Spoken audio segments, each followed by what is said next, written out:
Hello and welcome to Love Lighting Academy, another episode. My name is Bernie Erickson from Love Lighting, and today's episode, we're going to talk about high bay lighting. And high bay lighting, it could be in multiple types of spaces. When I think of high bay, I think of warehouses and industrial manufacturing space. But high bay lighting could be in a gymnasium, it could be an event center, anywhere where we had back in the day dome-shaped high bay HID fixtures, high intensity discharge. These days, last 20 years, we were running around replacing those with fluorescent high bays. And about 25 years ago, I came out with a fixture I called the Retro 6 T8 fluorescent. We expanded on to T5HO, and very likely if you have high bays, they're probably fluorescent high bays out there. And your thought might be, should I upgrade them to LED? Does it make financial sense? And the answer, absolutely yes. But there are some important things that you need to consider when you talk about upgrading. So let's dive into it a little deeper.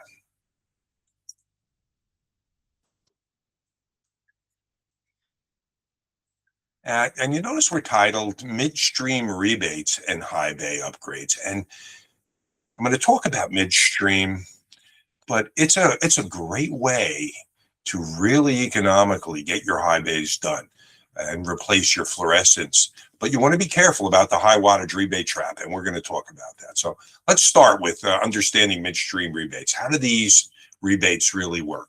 Well, prescriptive rebates have been around for a long time. You have to fill out a form, get pre-approved. They may come and inspect it. When you finish the job, you send them an invoice, and they mail you a check. But point of sale instant rebates, those of you who shop in Home Depot and Lowe's, you may have gotten used to those years back when they started offering discounted light bulbs, LED light bulbs, to help transition the market. And that is advanced to a new type of system where lighting and electrical distributors can offer you a point of sale rebate, where you get the rebate right at the time you buy the fixture. And either you, facility manager, or a contractor can buy the fixture with the rebate already applied. The distributor does all the work, basically applies the rebate for you. And there's maybe, you certainly need your account number and address, and then there may be some eligibility requirements, but they check all of that for you and tell you, hey, you're good to go. So you don't have to submit all the paperwork and wait for a check to come back, and then maybe apply it to a project or a job budget. So great way to do high bay lights. So let's say you have fluorescent high bays, and they're either T5 or T8. Why would you want to change them? Well, number one, the lamps draw, the T8 lamps draw double what the new LEDs do. When we put them in, we were cutting energy levels almost in half from the old HID fixtures. A 6-lamp T5HO could have been replacing a 1,000-watt metal halide, and it worked because of depreciation and the efficiency of the fluorescent lamps. Now, that same fixture, we can go down to 150 watts or 120 watts with an LED fixture and still maintain the same light level. So a great way to save energy and see drops in energy of up to 50%. When we were replacing those HIDs, they had horrible depreciation, 60% over the rated life. So we came in with fluorescent with a 20 to 30% depreciation. How we were saving the day, right? Because we maintained light levels a lot better with fluorescent. But where we couldn't turn off with occupancy sensors until the very end HID at all, fluorescents allowed us to turn them off. But the more we turned them on and off, the more we reduced the life of the lamps. So the life, while it might have been 20,000 hours or 24,000 hours, got hammered, and subsequently we didn't fully optimize the occupancy sensors sometimes because we kept the lights and the delays longer so that we wouldn't turn them on and off as frequently if it was an area with on and off sporadic traffic. LED offers the chance to fix that ill, if you will, and pick up even more savings. So the key advantages of an LED high bay: better than 50% energy savings, which is awesome. Motion controls, these are instant on, instant restrike, And you may not even have motion control. So you may have skipped areas where people were in and out a lot and you didn't want to kill the lamplight. We can pick that right up now. We can even do bi-level dimming where we don't completely shut them off. We can keep them on just barely, right? So the area doesn't go completely dark, something we couldn't do with the fluorescent. And now instead of going in there and replacing the lamps every 10, 15,000, maybe you got 20,000 hours if you weren't using sensors. Now no lamps and 50 to 100,000 hours life, depending upon the fixture that you choose. So here's kind of a little ROI example. If we had a typical 100,000 square foot distribution center, it was operating 16 hours a day, replacing 300 fluorescent fixtures, saving you about 58%, about $32,000 when we look at electricity alone. And now, when we look at the rebates we can get, and they could be anywhere from $30 to $400. I put $30 to $50, taking like a national average. But in the Northeast, there are rebates of $200, $300, $400, depending upon the wattage of the fixture. Typically, you could see paybacks of under a year, and definitely where the rebates are substantial.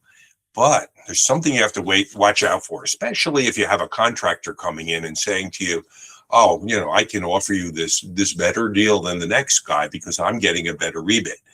And why choosing a higher wattage fixture to get a bigger rebate check can destroy your long-term ROI.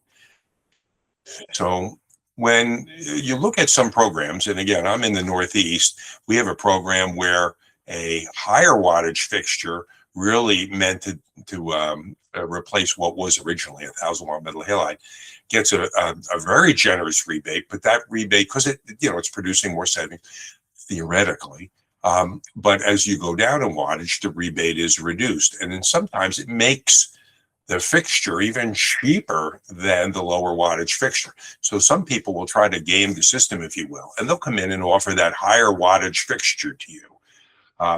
Not a good move, though, because not only is it overlighting the space, giving you more foot candles than you really need in the space than you have now. In some cases, I've seen people double the light levels for no reason.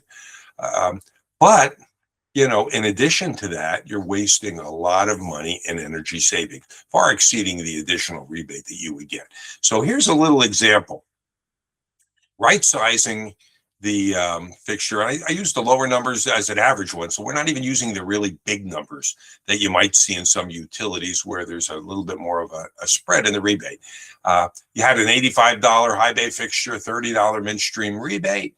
Your net cost is $55, and it saves you over 5 years. The total operating cost is $24,000, right? So if it's saving you 50%, you're probably, banking a nice sum of money, and that's what it's costing you to operate that. So you're probably saving an equal amount.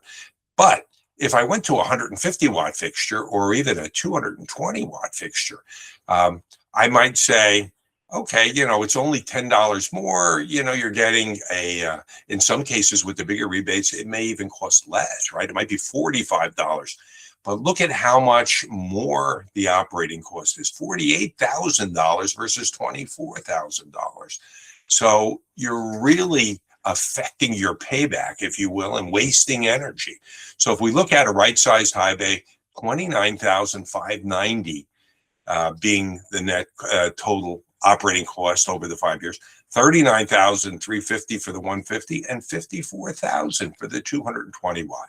So that extra rebate that you got, in a couple of months, it's gone with the extra energy you use. So you want to be careful and make sure that someone is not telling you perhaps less than you really need to know. You have to be educated to look for this. So let's say you wanted to do a retrofit of your house. What would be the first step? Well, you want to do an audit, and you could do this yourself. You can hire somebody to do it. You can bring a contractor in and let them do it.